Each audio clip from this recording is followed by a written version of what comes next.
My name is Howard Wimshurst, and in 2017 I directed a short film called Dance of the Yōkai, and it's now finally out on my channel for anyone to watch, so if you haven't seen it yet, this video is going to have spoilers. I directed this short film with a small team of animation students at Portsmouth University, and only now at the end of 2020 I've managed to find the time to fix the little flaws in the film that were really annoying me and were preventing me from getting it out to you guys. This animation was the first in a lot of ways for us. We had a lot of things that we were trying that we hadn't done before. You're going to see a lot of the results of that experimentation which maybe didn't make it into the final film. You might not be able to see them in the final film, but they were really important steps for getting to that end result. We didn't just start making the film and start on frame one and then work our way through to the end frame. It wasn't like that at all. We tried a lot of different things. We experimented a lot with reference footage, with 3D assets, with experiments that never really directly made it into the picture, but were very important for forming our basis of understanding with the material. This is an old project and that's why I'm using Adobe Flash for it, but I have pretty much completely transitioned from Adobe Flash to TV Paint. So nowadays I use TV Paint, but for this project at this time in 2017, we did this in Flash. We started with a theme of Japanese folklore and Japanese tradition with yokai and shrine maidens and Shinto temples, and then we combined that with contemporary dance and with effects animation and artwork. I was quite inspired at the time by the artwork of Bridget Rocker and Cartoon Saloon and how they did these wonderful nighttime watercolor paintings. Our whole team was really inspired by the choreography of Pina Bausch and how expressive the human body can be in its movement. The human body is perhaps more articulate than words for expressing human emotion. Here are some of the results of our team's whiteboard sessions. We didn't even know at first that we were going to be doing dancing. It's something that I wrote up on the board and the team responded to it. But in these whiteboard sessions we were able to get a basic structure for the story arc. We created the ending and then we worked backwards from there to fool the audience to surprise them in the end. Here you can see I did the Pixar approach to storyboarding. I stuck each individual storyboard to the whiteboard and then we picked them apart. We took bits out that we didn't need. We diagrammed over them. As it was nighttime, I started with a black canvas instead of a white canvas. I was quite obsessed with this halo of light that was reflected off of the floor. It was through this light that all of the individual yokai kind of came together as one force. Here are some designs and concept sketches by Victoria, and I liked this one so much that it ended up being in the final film.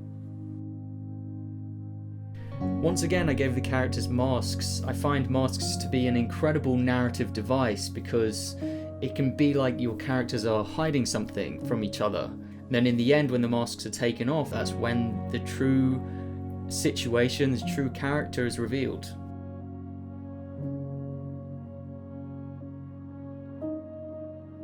I was very keen to capture a spontaneous feel to the whole dance sequence.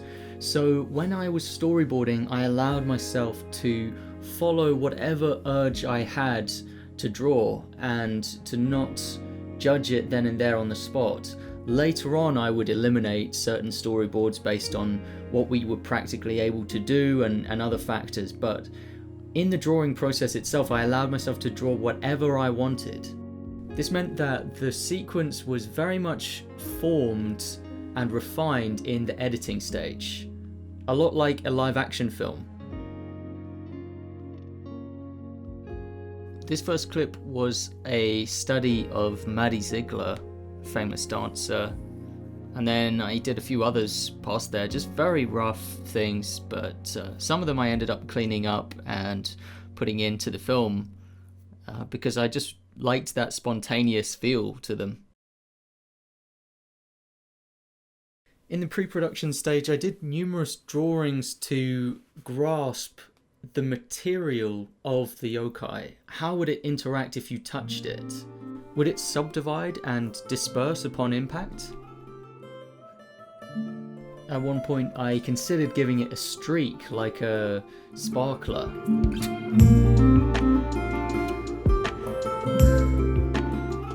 For this experiment, I tweened some blocks to move at different speeds, and then I warped their path, and this was one of the things I used to figure out how the yokai would move.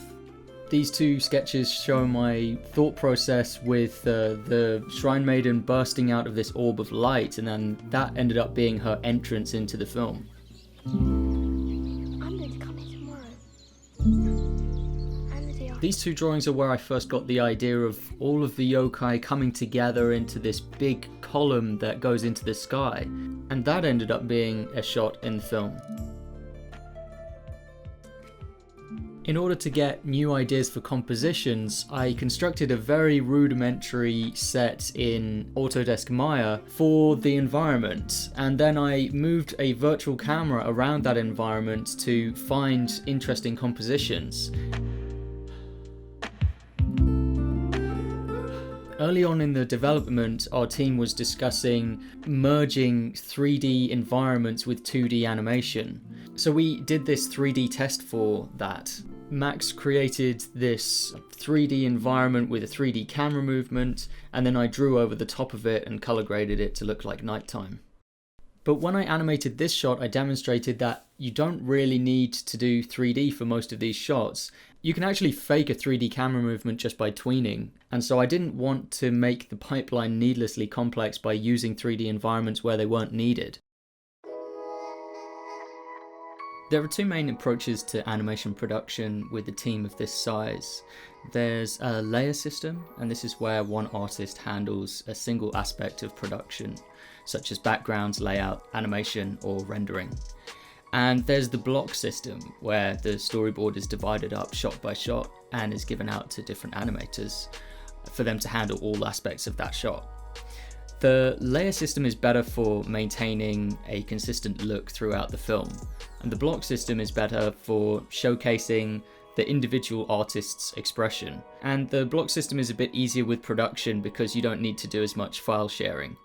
We decided to use a combination of both of these systems, with a lean towards the block system, because as students we wanted to be able to point to shots that we had done that we could say, I specifically handled this shot, because that was going to be important for our employment opportunities with our show reels. And we also knew about the compromise that meant. It meant that from shot to shot the film would look a little bit different depending on who was animating it.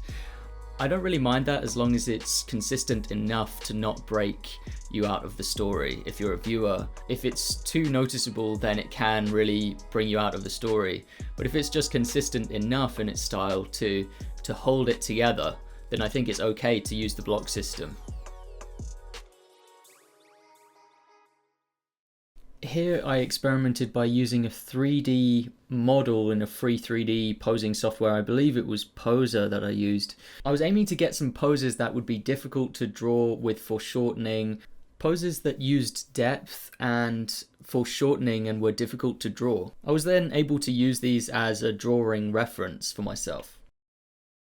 I recorded a lot of reference footage on the fast track in my gymnasium. When you, the animator, record the reference footage yourself and you go through the movements, you get more than just the technical visual information of what's happening. You get to experience the motion yourself, and so you get this whole other level of understanding of what's going through your mind, the forces, how it feels, the sensations.